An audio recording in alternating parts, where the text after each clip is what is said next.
Assalamualaikum warahmatullahi wabarakatuh. Perkenalkan, nama saya Pikram Dwi Pranata. Saya adalah peserta Latsar CPNS PPSDM Regional Bandung angkatan 36.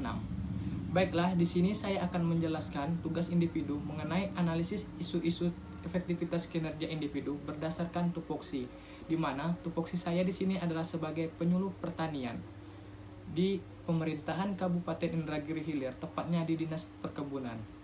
Seperti yang kita ketahui, penyuluh adalah garda terdepan atau ujung tombak dalam penyampaian informasi pertanian kepada para petani. Adapun kegiatan pertama yaitu kegiatan identifikasi isu-isu penyuluh. Antara lain, pertama, penyuluh kurang berkompeten tentang dunia pertanian. 2. Penyuluh jarang berkunjung ke lokasi. Di sini terdapat isu di mana bahwa penyuluh itu datangnya ke lokasi seminggu sekali atau bahkan lebih, bahkan mereka hanya datang ke BPP. Selanjutnya, metode penyuluhan kurang sesuai perkembangan dunia pertanian modern. Dan yang terakhir, jumlah atau kuantitas penyuluh kurang memadai dengan jumlah wilayah binaan. Kita lanjut, kemudian kita analisis lapisan isu dengan metode USG, yaitu Urgency, Seriousness, and Growth. Di sini, isu yang pertama, penyuluh kurang berkompeten tentang dunia pertanian. Itu memenuhi urgensi termasuk seriousness maupun growth. Jadi tiga-tiganya termasuk. Untuk penyuluh jarang berkunjung ke lokasi binaan, itu hanya termasuk di seriousness.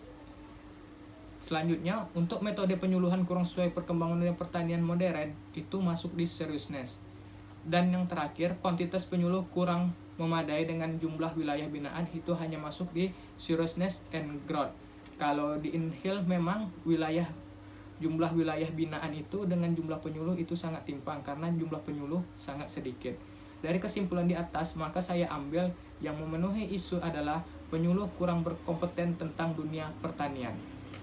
Baik, selanjutnya kita akan analisis dengan fishbone, di mana ini ada sebab dan akibat. Dengan penyuluh yang kurang berkompeten tadi disebabkan pertama, kurangnya pelatihan baik dari dinas maupun dari balai penyuluhan. Yang kedua, kurang memahami tupoksi sebagai penyuluh. Yang ketiga, metode penyuluhan yang diterapkan penyuluh dengan lokasi binaan tidak sesuai. Dan yang terakhir, kurangnya supervisi atau pengawasan dari atasan. Makanya akan membuat penyuluh kurang kompeten. Berikutnya kita akan analisis isu tersebut dengan analisis SWOT. Yang pertama, strength. Strength itu adalah termasuk dalam strength pendidikan formal, pelatihan, motivasi, pengalaman. Dan weakness, umur. Kita ketahui bahwa umur penyuluh sekarang banyak memasuki usia pensiun maupun usia lanjut. Pemanfaatan media teknologi yang kurang, jarak wilayah binaan dengan medan wilayah binaan, khususnya di Inhil. Untuk jarak wilayah binaan dan wilayah binaan ini memang menjadi suatu masalah karena harus melewati sungai-sungai dan wilayah-wilayah jalan yang sangat rusak. Opportunitiesnya adalah tingkat partisipasi para petani, ketersediaan sarana dan prasarana. Threats-nya, sistem penghargaan, jumlah kelompok tani binaan, dukungan pembinaan dan supervisi. Terakhir, kita masukkan dengan penyusulan alternatif solusi dengan menggabungkan strategi. Yang pertama adalah dengan strategi SO, Strength dan Opportunity.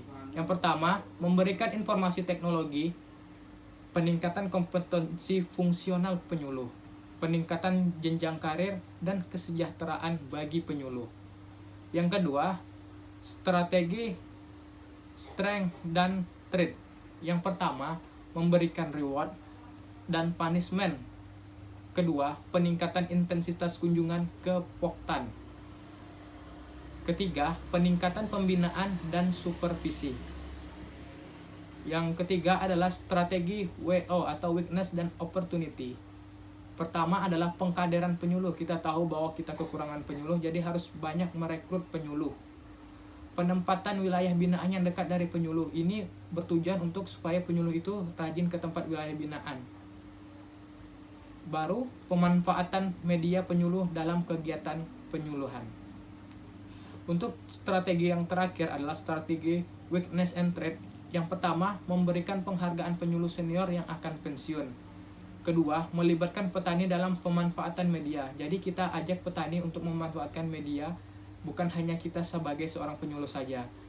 Yang terakhir adalah penggabungan poktan, karena di suatu desa banyak poktan-poktan yang jumlahnya sedikit, maka dari itu lebih baik kita gabungkan sehingga mudah mengkoordinir poktan tersebut. Demikianlah penjelasan saya mengenai analisis isu tersebut, tepatnya di tupoksi saya sebagai penyuluh pertanian. Saya ucapkan terima kasih atas perhatiannya. Wassalamualaikum warahmatullahi wabarakatuh.